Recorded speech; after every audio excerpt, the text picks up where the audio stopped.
Good day, everyone. We are group of B4 consisting of Angela Burnett Isla, Rafael Zapanta, and Joshua Bernardo.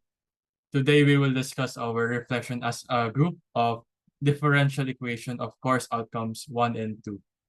First, let's start with what we find our most difficult topic. Angela, can you share yours? Hi.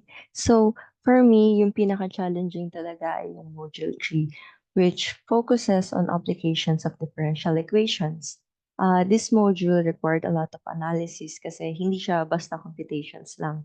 Kailangan mong malaman kung anong method ang dapat gamitin for each real-life scenario, like growth, decay, and even electric circuits. Mahalaga rin siya sa akin right now since I'm also taking electrical engineering subjects.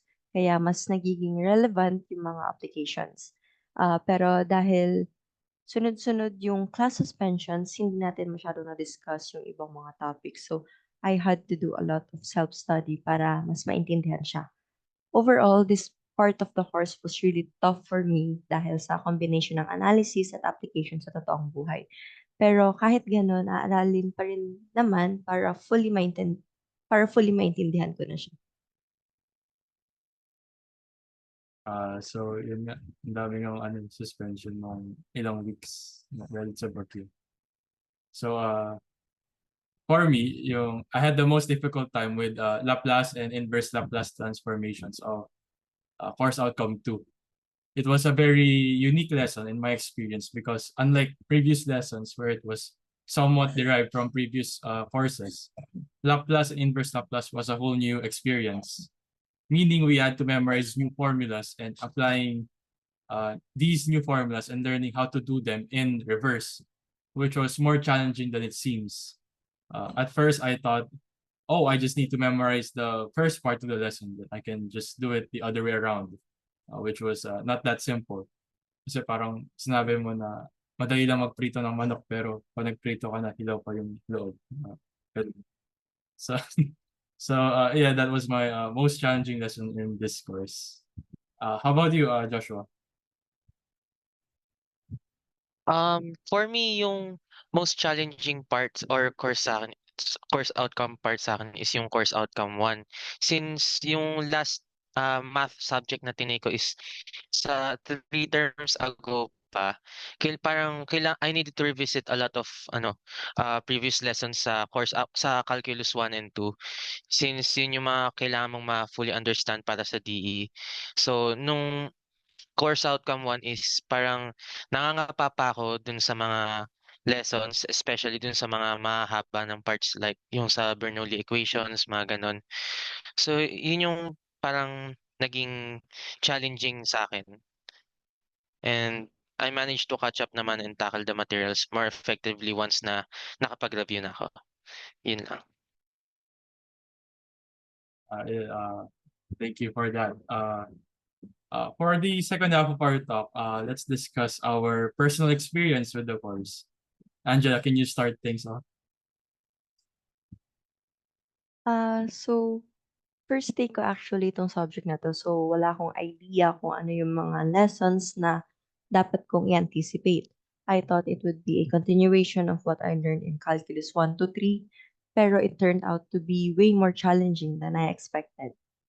So, buti na lang si Sir Dan yung naging professor natin, which is super approachable and always willing to help. Whenever we had questions, nandiyan siya para i-explain. And he even made the class fun by sharing jokes and stories connected to the lessons. Nakakatulong talaga siya to make the subject feel more relatable and less intimidating. Plus, yung mga seatworks niya after each lesson were really helpful for reinforcing the concepts through extra practice. Uh, so ayun, kahit mahirap, I'm grateful for the experience. It was a tough subject to take, but fulfilling. So I'm hoping na maganda yung results ko sa DE para hindi ko na kailangan ulit siya i-take next term. Yun naman talaga yung inaasa nating lahat, di ba? Makapasa agad ng second round or third or fourth. Uh, my personal reflection and experience with the course differential equation was fun. Mostly because it was just derivation and expansion of previously discussed topics from previous courses, namely yung Calculus 1 to 3. Other than Laplace and inverse Laplace transformation, the other most difficult aspect of the course was the Cengage, because its questions and concepts are different from my understanding and the concepts of Sir Dan, which was a more easier to digest concept. And speaking of Sir Dan, I like how down to earth Sir is. Naalala ko yung time sa isang class niya where he mentioned real and distinct roots. Tas yung next concept, sinabi ng isang student, fake. So like, Sir kind of passed the vibe check from there. So yeah. I also liked how he utilized OneNote for us, because for me, that was a huge reason why I understood the course as much as I could. So props to Sir for that. How about you, Joshua?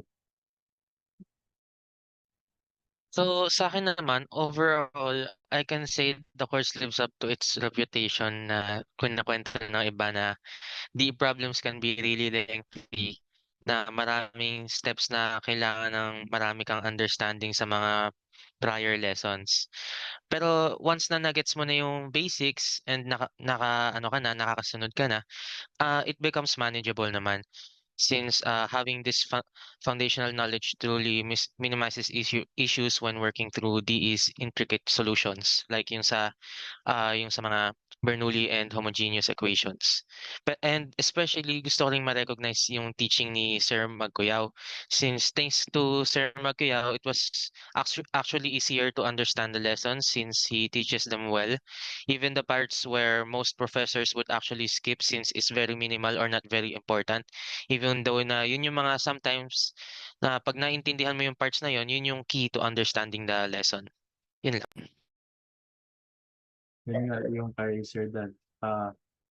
Kahit after niya i-discuss yung buong lesson, sa dulo, nilagay niya yung shortcut formula ng lesson. Kaya parang mas madaling intindihan, tsaka mas madali na sa exams. So, yeah, that's all, everyone. Thank you for listening to our talk, and have a great day.